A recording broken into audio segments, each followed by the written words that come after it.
The monarchy provides, with the Constitution, a degree of long-term stability that is actually quite hard to come by any other way. In addition to being involved with more than 300 charities, she carries out more events than any other royal, and carries with her that sense of responsibility passed on from her mother, the Queen. There is a house in Norfolk that has held the secrets of the British royal family for more than a century. Sandringham House, nestled across nearly 20,000 acres of private Norfolk countryside, has witnessed coronations mourned, marriages tested, and dynasties quietly reshaped behind closed doors. It is not just a royal residence. It is a symbol of continuity, of family claim, of the kind of belonging that cannot be purchased or appointed, only inherited through decades of presence and history. And it was here, on these grounds, that one of the most quietly consequential disputes in recent royal memory is said to have unfolded.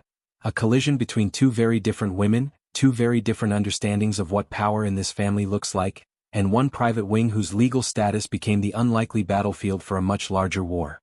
This is the story of how Princess Anne, the Princess Royal, reportedly moved with legal precision to protect a space her family had used for decades, and how that single, carefully executed move blocked what insiders describe as a carefully planned private arrangement by Queen Camilla.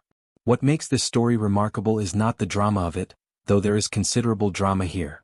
What makes it remarkable is what it reveals about the hidden architecture of royal life, the unwritten rules, the quiet claims, the paper trails that govern who belongs where inside one of the world's most scrutinized families.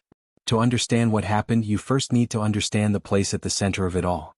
Sandringham has been a private royal residence since 1862, when it was purchased for the then Prince of Wales, the future King Edward VII. Unlike Buckingham Palace or Windsor Castle, which are owned by the Crown and held in trust for the nation, Sandringham is privately owned. It passed from King George VI to Queen Elizabeth II personally, and upon her death in September 2022, it passed to King Charles III as part of his personal inheritance. This distinction matters enormously when it comes to questions of access, usage, and legal claim. Because Sandringham is private property rather than Crown property, the arrangements governing who uses which parts of the estate have historically been informal. They are family arrangements, the kind built on decades of practice, on unspoken understandings, on the simple fact that certain members of the family had always used certain spaces and nobody had ever seen any reason to question it. Princess Anne's household has maintained a long and documented connection to the Sandringham estate across many decades of royal life. These are not controversial claims. They are part of the quiet fabric of how this family has operated its private life across generations. The northeast private wing of Sandringham House, the space that reportedly became the focal point of this dispute, sits apart from the more public-facing sections of the main house. Like many historic estate properties, Sandringham contains spaces that have evolved distinct functions and distinct patterns of use over time. Some areas are open to the public during visiting seasons. Others remain entirely private. The northeast wing, according to accounts circulating among those familiar with the estate's internal arrangements, is firmly in the latter category, quiet, self-contained, and historically associated with use by members of the family who valued privacy above all else. Every summer, Sandringham follows a predictable rhythm. The estate closes to the public between July and August. The king traditionally departs for Balmoral in Scotland during this period, following a pattern established across generations of British monarchs. This means Sandringham sits largely empty during those weeks, private, quiet, operating on a reduced staff schedule, away from the official royal calendar. It is, in the truest sense, a family space during that time rather than an institutional one. And it was reportedly into this quiet summer window that the plans at the center of this story were being carefully made.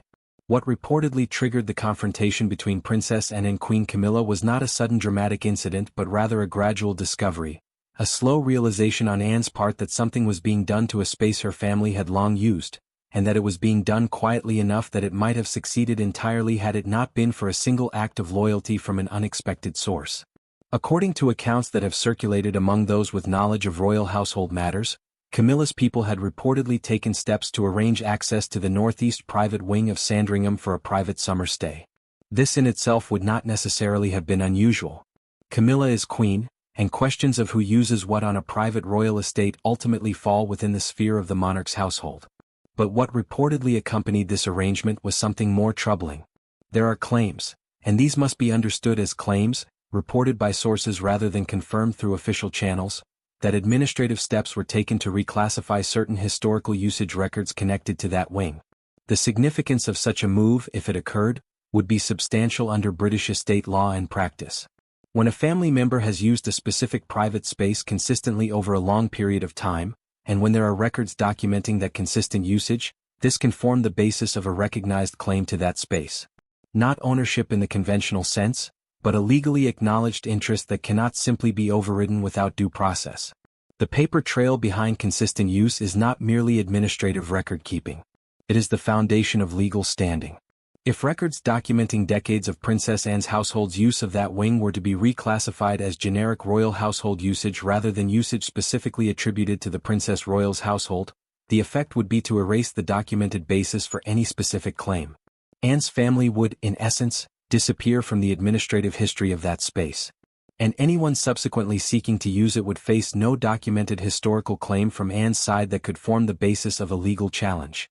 It was reportedly a staff member, someone with long service at Sandringham, someone who had watched this family across decades of quiet history, who recognized what was happening and made a personal decision to act. This individual, according to accounts, did not go through official channels that might have been monitored or intercepted. They made a direct, private contact with Princess Anne's office. And in doing so they changed the entire trajectory of what followed.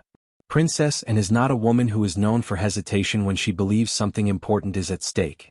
The Princess Royal has spent more than 5 decades in royal service, consistently ranking among the hardest-working members of the family, frequently topping tallies of royal engagements, maintaining a reputation for directness and practicality that has defined her public image throughout her entire adult life.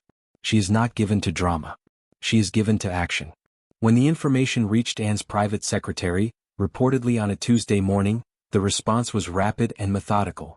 By Thursday, according to accounts of what followed, her legal team had been fully briefed on the situation.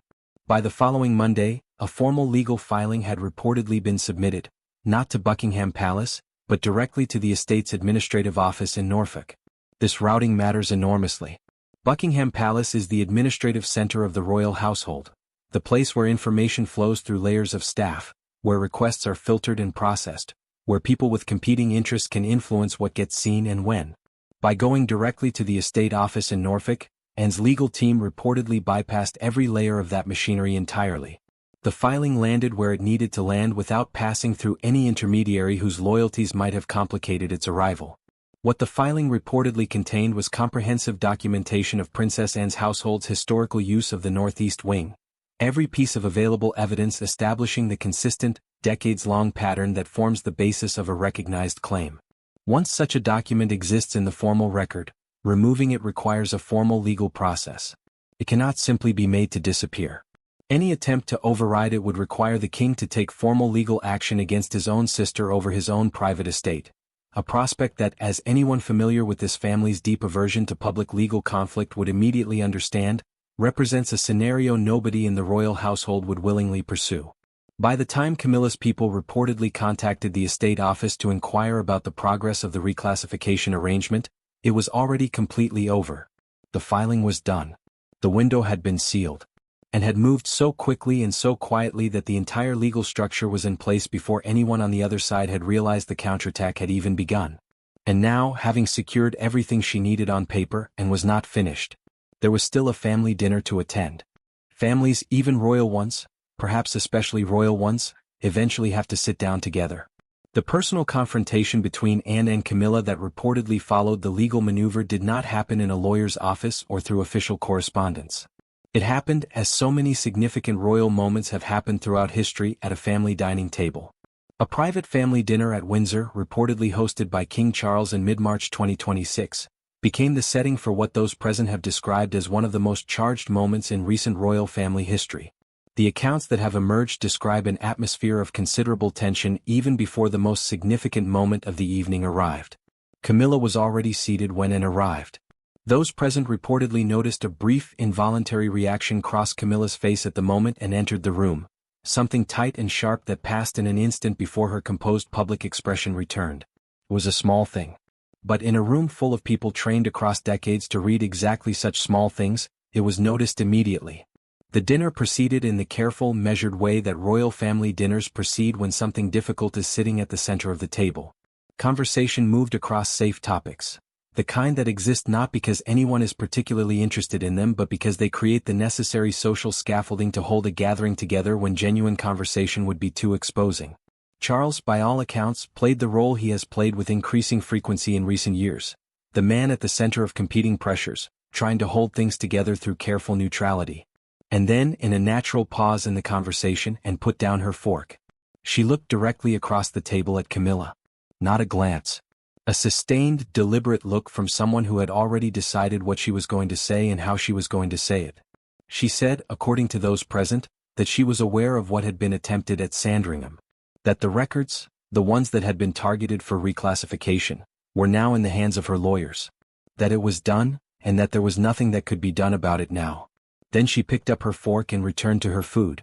The silence that followed was described by those present as physical in its quality, something that pressed against the room rather than merely occupying it.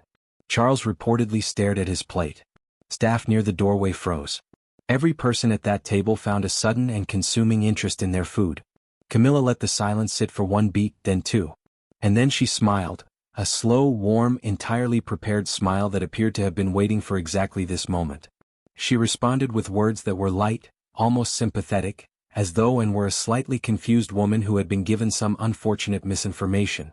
She expressed something resembling gentle puzzlement, framed the whole thing as a matter of estate management gossip, and delivered it in a tone so warm and controlled that everyone present understood immediately that what they were watching was a performance, one that had been prepared and rehearsed before she ever walked through the door. And did not smile back. She did not respond further.